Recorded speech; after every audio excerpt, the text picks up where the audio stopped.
Welcome to one and all. ఇప్పుడు నేను ఈ విజిలెన్స్ సాఫ్ట్వేర్ నిధి పోర్టల్లో స్టెప్ బై స్టెప్ ప్రాసెస్ ఏం చేయాలనేది డీటెయిల్డ్గా చెప్పడం జరుగుతుంది. అసలు ఈ విజిలెన్స్ అప్లికేషన్ అంటే ఏంటి? ఈ విజిలెన్స్ మేము 01/01/2026న HOD departments and secretariat departments GID డిపార్ట్మెంట్కి 7,500 change cases and 11,500 approx employees మీద డిసిప్లినరీ కేసెస్ ఉన్నాయి అని ఏ డిపార్ట్మెంట్కి ఆ డిపార్ట్మెంట్ ఎక్సెల్ డేటా షేర్ చేసింది. ఆ ఎక్సెల్ డేటాలో 14 కాలం డేటా కలెక్ట్ చేస్తాం జరిగింది. అంటే కేటగిరీ ఆఫ్ కేస్ ఏంటి, ఎంప్లాయీ సర్వింగ్గా రిటైర్డా, ఈ యొక్క కేసులో ప్రజెంటింగ్ ఆఫీసర్ని ఎంక్వైరీ ఆఫీసర్ని అపాయింట్ చేశారా చేయలేదా, reasons for delay, remarks. So ఈ డేటా అంతా కూడా మేము సింగిల్ షీట్లోకి కన్సాలిడేట్ చేసుకోవటం జరిగింది.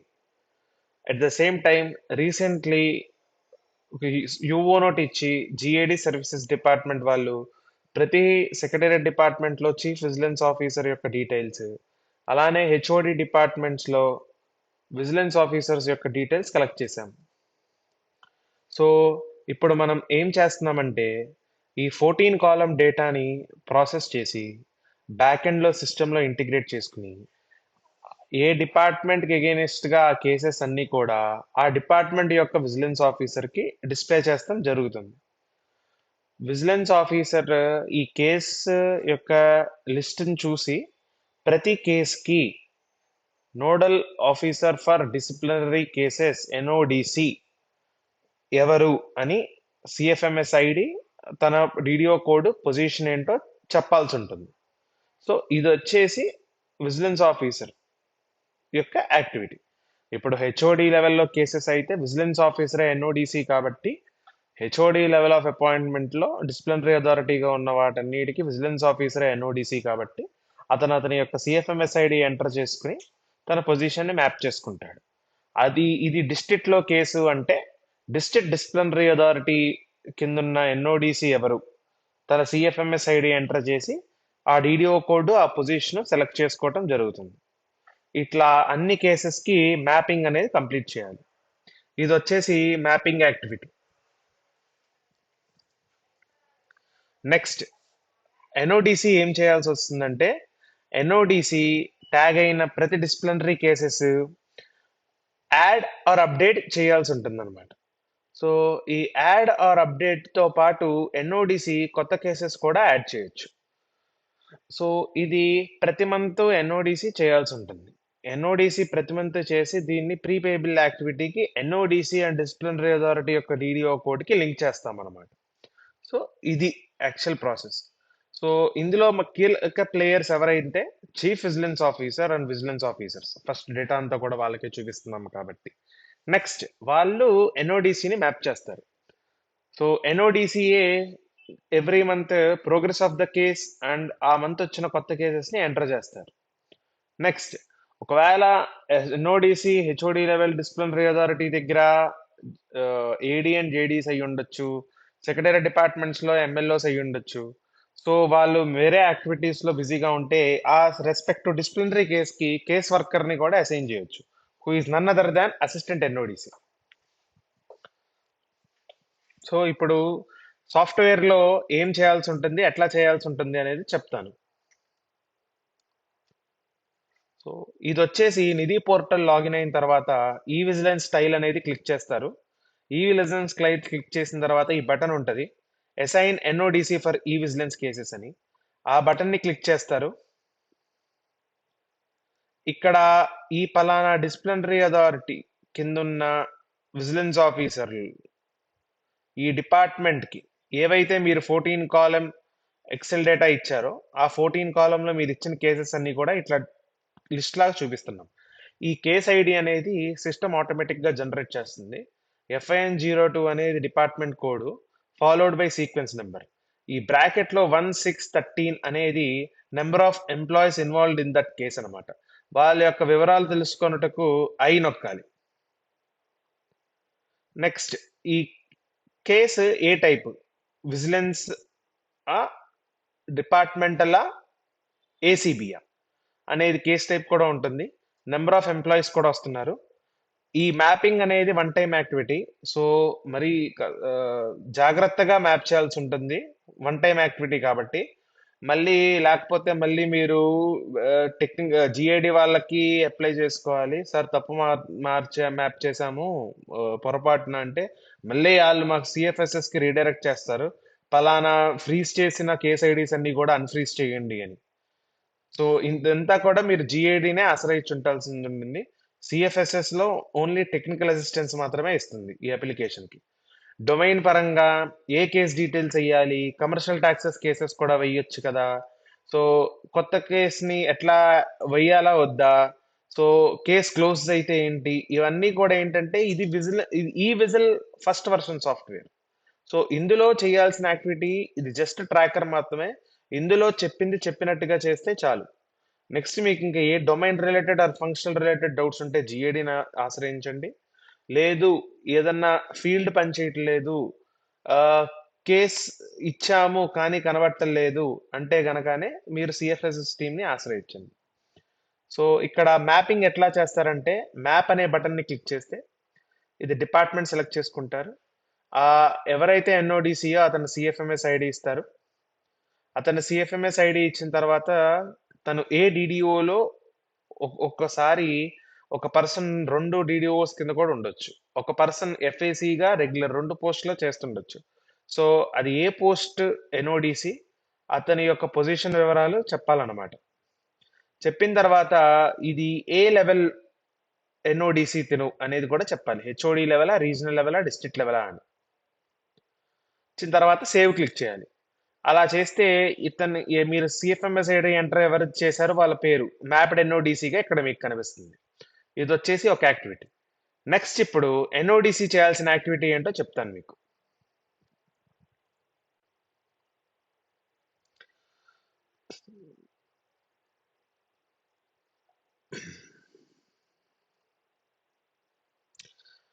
సో ఎన్ఓడిసి సిఎఫ్ఎంఎస్ ఐడిలోకి లాగిన్ అయి వెళ్తే ఎన్ఓడిసి నిధి పోర్టల్లో అదే ఈ విజిలెన్స్ స్టైల్ క్లిక్ చేసిన తర్వాత ఇలా ఎన్ఓడిసికి కేసెస్ లిస్ట్ కనిపిస్తుంది. Last and recent updates case details preview చూసుకోవడానికి ఐకాన్ ఇచ్చాము. ప్రతి మంత్ ప్రీపేబుల్ యాక్టివిటీగా కేస్ డీటెయిల్స్ అన్ని అప్డేట్ చేసిన తర్వాత అప్రూవ్ విత్ బయోమెట్రిక్ అనే బటన్ ఇక్కడ పెట్టాము. ఒకవేళ కొత్త కేసు ఏమన్నా వస్తే యాడ్ న్యూ కేస్ బటన్ ఇక్కడ ఇచ్చాము. So each and every case details ని అప్డేట్ చేయడానికి ఇక్కడ యాక్షన్ బటన్ ఇచ్చాము. సో ఇది అసిస్టెంట్ ఎన్ఓడిసి, లేదు ఎన్ఓడిసి ఇంకొక అసిస్టెంట్ మ్యాప్ చేస్తే అది తను చేయాల్సిన యాక్టివిటీస్ అన్నమాట. సో ఈ యాక్టివిటీని స్క్రీన్ లో చూపిస్తాను ఇప్పుడు.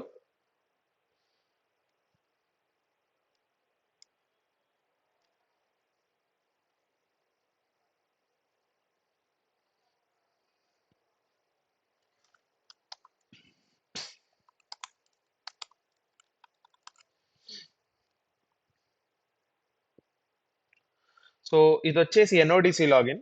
ఎన్ఓడిసి ఈ విజిలెన్స్ బటన్ క్లిక్ చేస్తారు. ఇక్కడ add edit view disciplinary cases అనే బటన్ ఉంటుంది, అది క్లిక్ చేస్తారు. క్లిక్ చేసిన తర్వాత విజిలెన్స్ ఆఫీసర్ హెచ్ఓడి లెవెల్లో ఉండే ఎన్ఓడిసి అతను ఈ స్పెసిఫిక్ ఎన్ఓడిసికి మ్యాప్ చేసిన కేసెస్ వివరాలన్నీ కూడా ఇట్లా లిస్ట్ లాగా వస్తాయి. ఇక్కడ యాక్షన్ క్లిక్ చేస్తే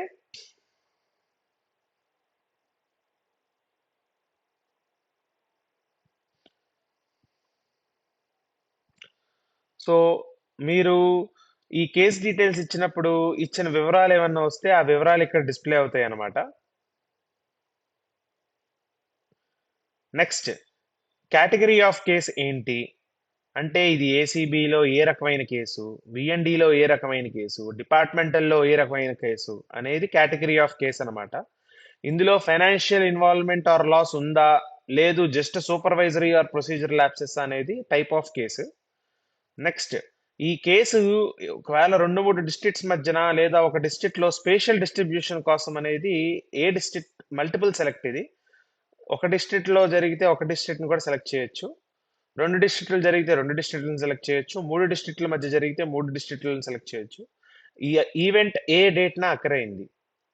సో ఈ ఈవెంట్ అక్కర్ ఈ కేసులో క్రిమినల్ కోణం ఉందా లేదా?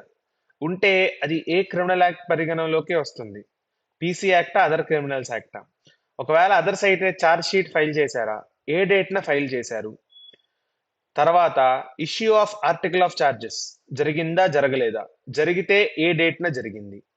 ఆర్టికల్ ఆఫ్ చార్జెస్ ఇష్యూ చేసిన తర్వాత ఒకవేళ కేస్ స్టేజ్ అదే ఉంటే అక్కడితో ఆపేస్తారు, మిగతా ఫీల్డ్స్ అన్ని కూడా ఎంటర్ చేయవసరం లేదు. ఒకవేళ కేసు తర్వాత charged officer return statement of defence ఇచ్చారు, ఇస్తే గనక ఇక్కడ ఎస్ఎన్ పెడతారు, ఏ డేట్న ఇచ్చారో పెడతారు.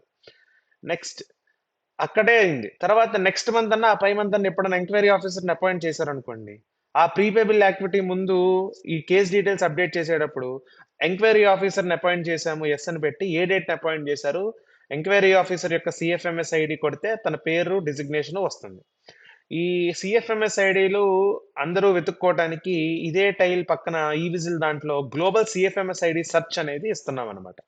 సో మీరు డిపార్ట్మెంట్ మొబైల్ నెంబర్ వారన్నా సెర్చ్ చేయొచ్చు, లేదు డిపార్ట్మెంట్ డిడిఓ కోడ్ బట్టి ఎంప్లాయీ పేరుని ఇచ్చినా కానీ, లేదా లిస్ట్ ఆఫ్ ఎంప్లాయీస్ అందరినీ కూడా ఆర్గ్యూనిట్ వైజ్ కూడా చూపిస్తున్నాము, అక్కడ సిఎఫ్ఎంఎస్ ఐడి మీకు దొరుకుతుంది.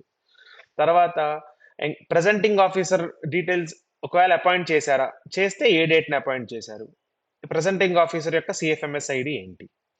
తర్వాత ఈ కేసులో ఫైనల్ ఆర్డర్స్ ఇష్యూ చేస్తే ఎస్ అని పెట్టండి, ఏ డేట్ని ఇచ్చారో ఆ డేట్ని పెట్టండి, ఇంకా ఇవ్వలేదు అంటే నో అని పెట్టొచ్చు. Any stay orders issued by honourable court, ఒకవేళ చార్జ్డ్ ఆఫీసర్ అన్నా కానీ ఎవరన్నా కానీ కోర్టుకి వెళ్తే కోర్టు ఏదన్నా డిసిప్లినరీ ప్రొసీడింగ్స్ మీద స్టే ఆర్డర్స్ ఇచ్చినట్లయితే ఎస్ అని పెట్టండి, లేకపోతే నో అని పెట్టండి. కోర్ట్ ఆర్డర్స్ ఎస్ అని పెడితే గనక ఆర్డర్ నెంబరును date of court orders provide చేయండి. దానికి కౌంటర్ ఫైల్ చేస్తే ఎస్ అని పెట్టండి, కౌంటర్ ఏ డేట్న ఫైల్ చేశారో ఆ డేట్ని ఇవ్వండి. నెక్స్ట్ ఎంక్వైరీ ఆఫీసర్ ఫైనల్ రిపోర్ట్ని సబ్మిట్ చేశారా, చేస్తే గనక ఏ డేట్ని సబ్మిట్ చేశారు. నెక్స్ట్ అది డిసిప్లినరీ అథారిటీ నుంచి చార్జ్డ్ ఆఫీసర్కి కమ్యూనికేట్ అయిందా, నో అంటే నో, ఒకవేళ ఎస్ అంటే గనక ఏ డేట్న కమ్యూనికేషన్ చేశారు. దానికి చార్జ్డ్ ఆఫీసర్ రిప్లై ఇచ్చారా ఇవ్వలేదా, ఇస్తే గనక ఏ డేట్న ఇచ్చారు. ఒకవేళ డిసిప్లినరీ అథారిటీ తీసుకున్న డెసిషన్కి చార్జ్డ్ ఆఫీసర్ ఎపీల్కి వెళ్ళారా, వెళ్తే ఎస్ అని పెడతారు, వెళ్ళకపోతే నో అని పెడతారు. ఏ స్టేజ్లో ఎపీల్ వెళ్ళాడు అనేది, కోర్టుకి వెళ్ళాడా అపిలియేట్ అథారిటీకి వెళ్ళాడా అనేది చెప్పాలి. తర్వాత ఈ రిమార్క్స్ మీరు ప్రతి అప్డేట్లో ప్రొవైడ్ చేయాలన్నమాట. కేసు ఏ స్టేజ్లో ఉంది, ఎందుకు ల్యాగ్ అవుతుంది అనే డీటెయిల్స్ రిమార్క్స్లో రావాలి. ఎందుకంటే ఇవి డాష్ బోర్డ్లో మీ సెక్రటరీ లెవెల్లో, హెచ్ఓడి లెవెల్లో, సిఎస్ లెవెల్లో, స్పెషల్ సిఎస్ లెవెల్లో రివ్యూలో కనిపిస్తుంది అనమాట. సో ఇక్కడ ఇచ్చే రిమార్క్స్ జాగ్రత్తగా ఇవ్వండి. నెక్స్ట్ ఈ కేసు యొక్క డిసిప్లినరీ అథారిటీ ఎవరు అనేది చెప్పాలి. డిసిప్లినరీ అథారిటీ సిఎఫ్ఎంఎస్ ఐడి కూడా సిఎఫ్ఎంఎస్ ఐడి సెర్చ్లో దొరుకుతుంది. సిఎఫ్ఎంఎస్ ఐడి ఇవ్వగానే నేము డిసిగ్నేషన్ వస్తుంది, తను ఏ పొజిషన్లో ఉన్న డిసిప్లినరీ అథారిటీకి యాక్ట్ చేస్తున్నాడు ఈ కేసుకి అనేది ఆ రెస్పెక్టివ్ ఆఫీస్ నేము, పొజిషన్ నేము సెలెక్ట్ చేసి చెప్పాల్సి ఉంటుంది. ఇవి ఫిల్ చేసిన తర్వాత అప్డేట్ కొడతారు. ఒకవేళ అసిస్టెంట్ ఎన్ఓడిసిని మ్యాప్ చేయాలి అంటే డైరెక్ట్గానే ఇక్కడికి వచ్చి అసిస్టెంట్ ఎన్ఓడిసి సిఎఫ్ఎంఎస్ ఐడి కొట్టి తన పొజిషను, ఆఫీసు సెలెక్ట్ చేసి సేవ్ చేయొచ్చు. ఇలా కేసు వల్ల ఎవరు అసిస్టెంట్ ఎన్ఓడిసి అప్డేట్ చేశారా, ఎన్ఓడిసి అప్డేట్ చేశారా అని, ఏ డేట్న అప్డేట్ చేశారు అని, ఇలా ఆ రికార్డులో ఇలా వ్యూ కొడితే కేస్ వారి ప్రోగ్రెస్ ఎక్కడ దాకా వచ్చింది అని ఇట్లా చూసుకోవటం కోసం ఇట్లా కేస్ హిస్టరీ అనేది పెట్టామన్నమాట.